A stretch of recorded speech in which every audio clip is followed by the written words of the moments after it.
Oméra Sellier, vous êtes au cœur de ces sujets. Oui. Ça fait près de 30 ans que... J'en ai des frissons parce que vous vivez ça tout le temps. Oui.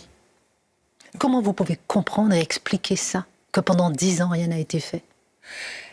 Écoutez, je vais vous dire, Christine, vous savez que je travaille dans plusieurs pays. Oui. La France est le premier pays où j'ai ouvert les bureaux d'innocence en danger. Je travaille dans plusieurs pays et la situation française est très particulière. C'est-à-dire? C'est-à-dire qu'en France, on ne condamne pas, en France, on ne croit pas les enfants, en France, on voit les associations de protection des enfants comme des ennemis. On n'a pas ça dans d'autres pays. Dans d'autres pays, nous avons des relations, je veux dire, on veut la même chose. Qui peut aujourd'hui oser dire qu'il est contre la protection des mineurs, contre les violences sexuelles? Je ne sais pas qui.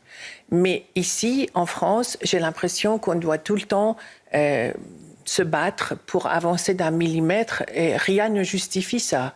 Parce que il ne faut pas oublier, Christine, quand on dit qu'il y a chaque année 166 000 victimes nouvelles mineures de violences sexuelles, qu'est-ce que ça veut dire? Ça veut dire qu'il y a aussi 166 000 prédateurs, parce que les enfants ne sont pas agressés sexuellement ou violés par des extraterrestres.